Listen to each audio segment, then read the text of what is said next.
I want to thank everybody for coming out to our Triad meeting this afternoon. This is part of a series of programs that we do on the fourth Thursday in New Lenox.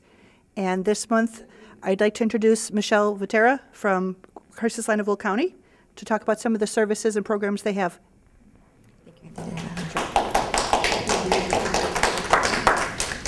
Thank you very much for having me come. Again, my name is Michelle Vitara. I am the Executive Director of the Crisis Line of Will County. The Crisis Line of Will County is the only 24-hour comprehensive suicide hotline in Will. We serve Will and Grundy County. We are comprehensive in the fact that we provide other services than just suicide. We are a suicide hotline. We answer for the National Suicide Line. So if somebody is calling the 800 number, 800 Suicide or the 273-TALK, and it's local, it usually will come to our agency. If we are on the line, then it may go to another agency within our area, but we do that so that we are able to serve the residents of our counties better because we have the information and the referrals that we can get to them. Aside from the suicide, what we also provide is information and referral.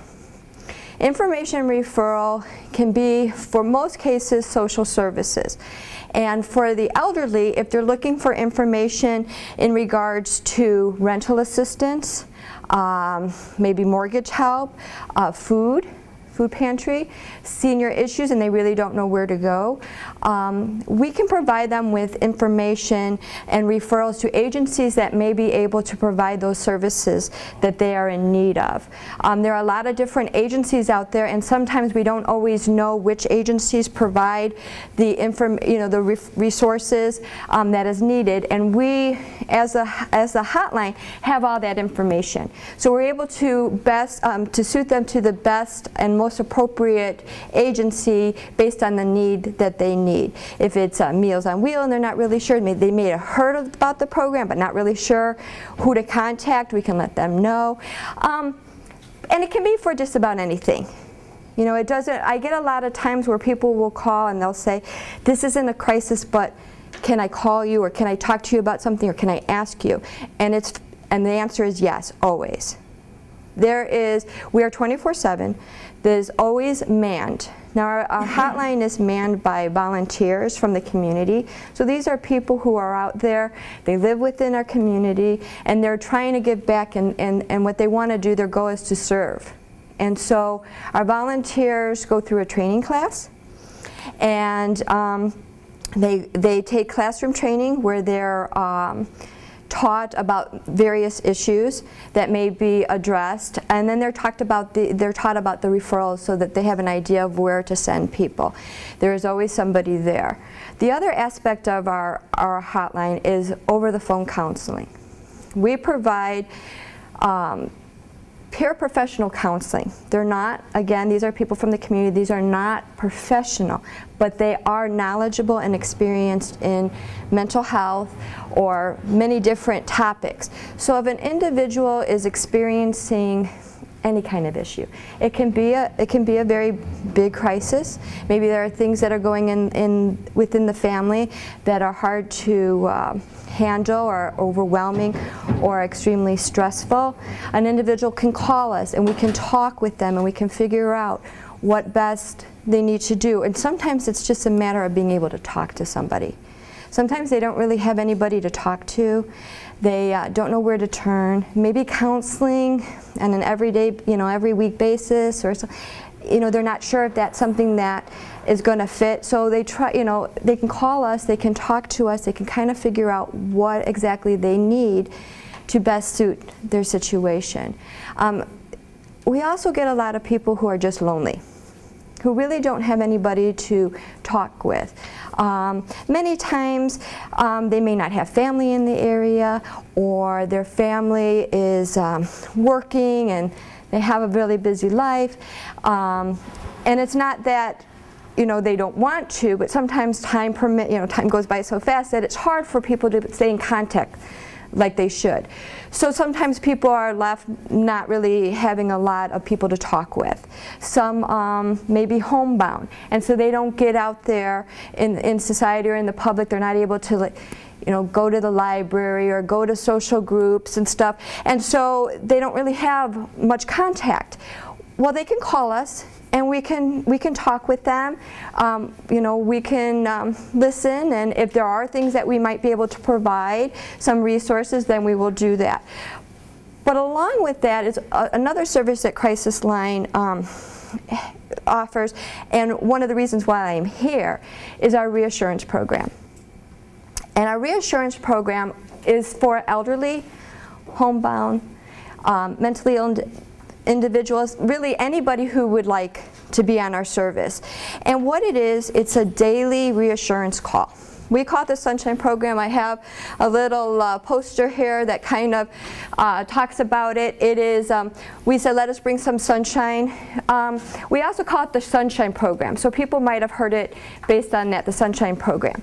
And the reason why we do that is because we feel that we can bring a little sunshine to people.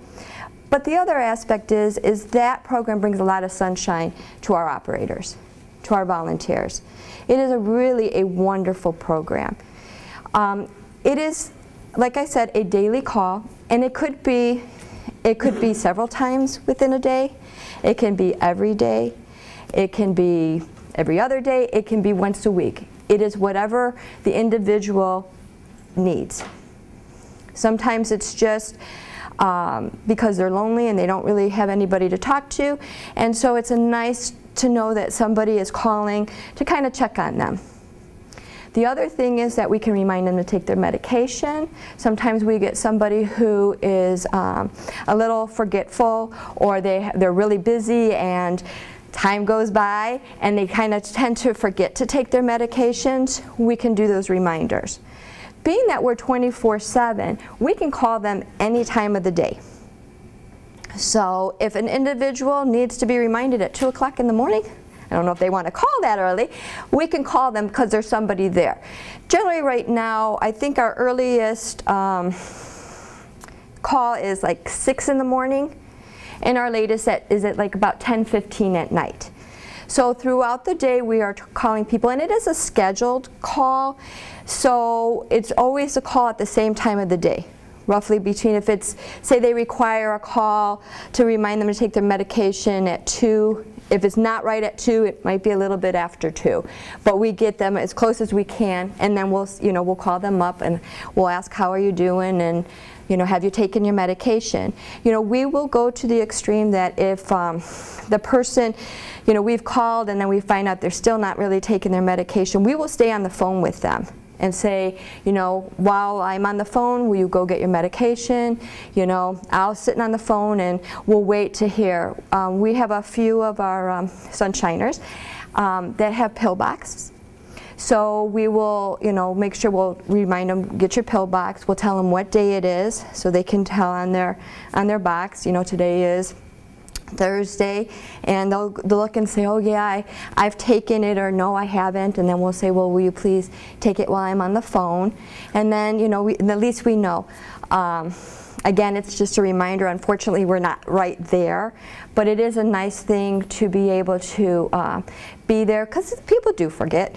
I mean, it doesn't matter what age you are, we forget to take things.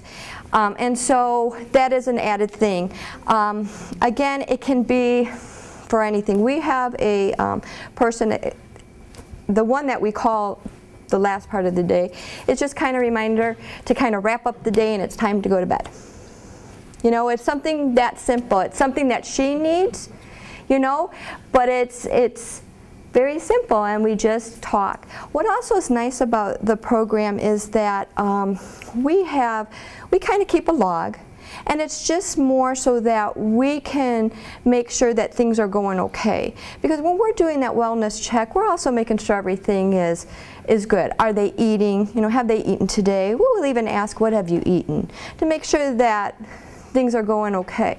We will make sure, are you warm enough? Are you cold enough? So these are types of things that we're trying to evaluate too, because we may find out something while we're talking to them that they may not even have asked us. And that we can maybe refer them to somebody. Maybe their heat hasn't been and they haven't really told anybody. And when we call them and we find out that they're really cold and find out that the heat's not working or they haven't turned it on or they're having problems with it, then we can maybe hook them up with a resource. Or sometimes we'll even call Senior Service Center with their permission, say, you know, could we have somebody to come and kind of look at that and make sure that things are okay for you, because we want to make sure that everything is good. And it's not just a simply, okay, you're fine, hang up. We want to know what's going on. We also will record to make sure if, say, they haven't been feeling good for a while. And we'll keep a log, you know, maybe I've had the flu for a couple days and stuff. And then we call them and then we haven't been able to get a hold of them. We may call a responder. And with that being said, what happens is when an individual signs up for our program, we fill out some data on them, and one of the things that we ask is that they have a responder. Now, a responder could be a neighbor, it could be a family member. We prefer somebody with a key so that if we need to get in contact with them, that there's somebody that can get into the house that, and check on them, and that's the whole purpose of it. If a person doesn't have a responder, or the responder is unavailable and we feel that we really need to get somebody over there, we will call the police to do a wellness check. And it's usually they'll look through, you know, through the windows and stuff, and we will ask, when we sign somebody up for this program, we will ask them, do you want it where the police will kind of do an outside surveillance, maybe they'll look through the windows, see if the car's in the driveway or whatever, or if worst case scenario, enter the house in any means. And that's kind of left up to them, because doors being broken down is a very expensive thing, and we don't want anybody rushing into the house if there's no need to. One of the things that we do ask the sunshiner is to kind of let us know if they're not going to be in, maybe they have a doctor's appointment or going to go get their hair or going out to lunch, and they won't be there for our call. If they can let us know, then we can log that, and then we don't have to worry about getting a hold of anybody if we can't get a hold of them. The other option is we do have some that are on like a no emergency basis type of a call system, where maybe they're a little bit more active, they're very healthy, they like the calls when they're at home, but it's not necessarily we're checking on medicine or it's because they have health issues. It's just nice to have somebody to kind of call them, and they may not require emergency response. So what we will do is note that, and then if we don't get a hold of them, we're not calling out the emergency, you know, search team for them. But we do then, however, have those who, if we don't get in contact within a certain amount of time, we are then required, they're asking us to please contact somebody. So we take all that information, we ask if there's any, what the health issues are, what are things that we need to know to better serve that person.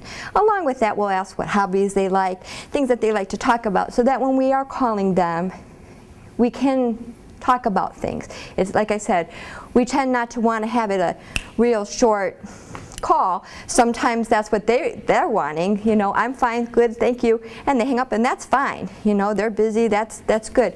But for us, we'd like to be able to make sure that we're meeting everybody's needs. All our services are free. All you have to do, well, as far as the reassurance program, all you would have to do is call the administrative line, which is 815-744-5280. Or you can call the new Lenox number, which is 815-485-7366. And you can call either one of those numbers and just ask to be put on the reassurance program, and then we would, you know, require the information. The family members can do this as long as they let their loved ones know that they're signing them up for this program. We've had hospitals who have called us before discharging a patient, especially if they are needed to be reminded to take the medication and they're fearful that they may not be able to remember. So the hospitals, with the permission from the patient, will sign them up, and then if we need to, we'll get further information from the individual they're signing up. We've had senior service sign up people with us. We've had the VA sign us up, sign individuals with us. So as long as the person knows that they're being signed up and wants the call, anybody can sign up. And we'll get all the information that we need from that person. If we don't get everything, there's certain information we need before we go ahead with them. But we can always follow up with the individual once we start calling them. An individual can call, and as long as we have all that information, we can start that day. If they want a later call, then what time they're calling, or we can start the next day. It's not a big process before we get to call them, so it's pretty instant. And again, it's free. It's a free service. Because we're a hotline, everything is free that we offer. And we will try the best that we can to take as much time with every individual, whether you're calling for information referral, whether you're calling for over the phone counseling, or if it's a suicide call. Again, we're there. We have from A to Z any issues that need to be addressed. Anybody can call us for anything that they need. Again, it doesn't have to be a outright crisis. Crises are really hard to judge. What a crisis is to me may not be a crisis to you, and vice versa. But the fact is that you can call us for anything. There is always somebody there to answer your questions. If we can't, if we don't have that information right at hand, we will search and we will call back that individual. We do follow-up calls. So if an individual is calling and with their permission, if we feel that maybe we need to kind of check on them to make sure that everything is okay, we will call them back within a certain amount of time, and just to make sure that they're okay. A lot of times some of our people get on our reassurance program because they started off calling us with different issues and things are happening, and they're overwhelmed and maybe suffering from depression or other things that are going on, and they're needing more kind of hands-on. So we will offer them to be on the reassurance program so that we know that we can follow up, that we can check on them, and they know that somebody is checking on them. And sometimes it's just a matter of knowing that somebody cares. And honestly, our volunteers, they're wonderful. That's why they volunteer, because they really do care and they really want to touch people's lives within the community. And so, they take it very seriously, and they really do go beyond to make sure that they are serving the needs of the community. Are there any questions? Are there any? What's that phone, what the county first phone number? The administrative line is 815-744-5280. And if anybody, the local number for New Lenox is 815-485-7366. And I'm sorry, I have to kind of look down because I have so many numbers that I got to make sure I'm giving the right number. Do you have these to pass on? I do not, but I will get some. I will make sure that for the next meeting I get handouts. I wasn't really knowing what I was coming into exactly today, so pardon me? Bunch of seniors. Which is wonderful. I'm really glad. When I was asked to do this, I wasn't really sure. This is my first time doing something like this, so I wanted to make sure. Yep. Next question. Uh-huh. Do you correlate with Meals on Wheels? Not exactly. We refer, but it's not like we would set up times or anything like that. I'm thinking of the fact that somebody comes in to make a delivery and nobody answers the door. So this may be a person that needs help. They would call. Do you ever get overtaxed with between emergencies and non-emergencies?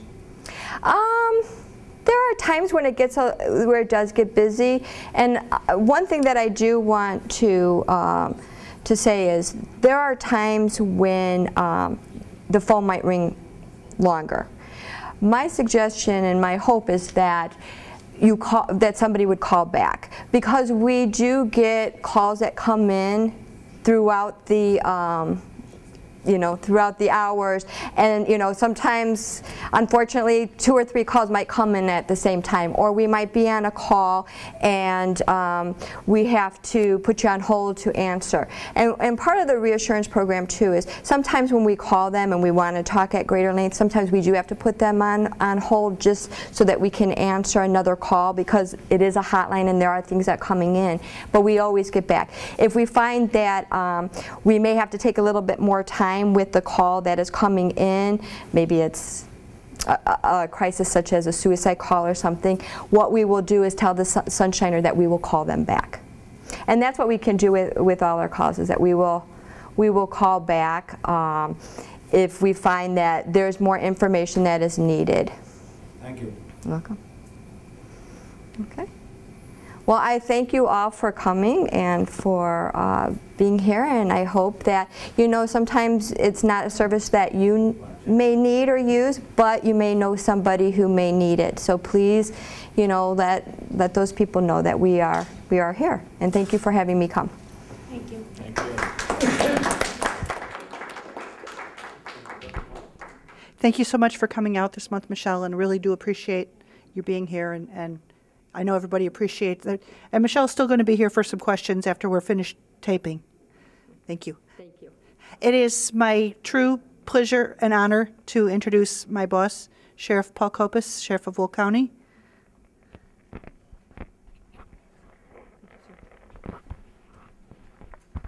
I'm only holding this microphone for the camera. I'm sure everybody's going to be able to hear me. Good afternoon. The few things I probably want to say in reference to the Triad program is I'll give you a real quick history lesson. About 10 years ago, we started the Triad programs in Will County. For instance, this area we call Lincoln Way. We partnered with New Lenox, Mokina, and Frankfurt and started the Triad in the Lincoln Way area. I have Triad programs out east in Moni, Piatone, Beecher. As far north as Bolingbrook. I have them in Homer Glen, Lockport, Romeoville, Shanahan, Plainfield, Shorewood, and Joliet. Pardon? Yeah, I thought I said Wilmington. So we've been on this now for over 10 years. And some of the programs that we started, it started all under another person by the name of Barry Benazzi. He, of course, retired. It has since been taken over by Sergeant Ellingham. One of the things was the file for life. Prior to that, a lot of seniors kept their medical history in the refrigerator, and we didn't know if it was alongside the mayonnaise or behind a 6-pack of Bud Light. So we had problems in finding that stuff. So we came out with the file life, and it was explained to you by Kathy, and it let everybody know if they had stickers on the door where to go. And the same thing was for contacting relatives, the pets, and everything. And then some time went by, and we started the Yellow Dot program. Now, 7 reasons we started it, but probably the main one I'll give you is what I always used before. Some time ago, a relative of my wife was killed in a car accident, and they took her to the hospital. Well, they knew where she lived. The local PD went to the house. No one was there. She lived alone. They talked to neighbors, but no neighbors knew any relatives. So the hospital searched their computer bank, found someone with the same last name, and by chance went and contacted that person, turned out to be a relative, and that's how the family found out.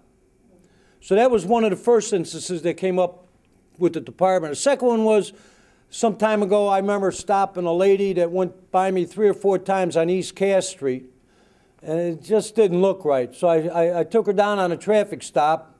She was from Bensonville, on her way to Schaumburg, driving around the east side of Joliet. Now, she was in the early stages of, I don't say it right, dementia. When I asked her for a relative's phone number or name, she was mixing up the first 3 digits with the last 4.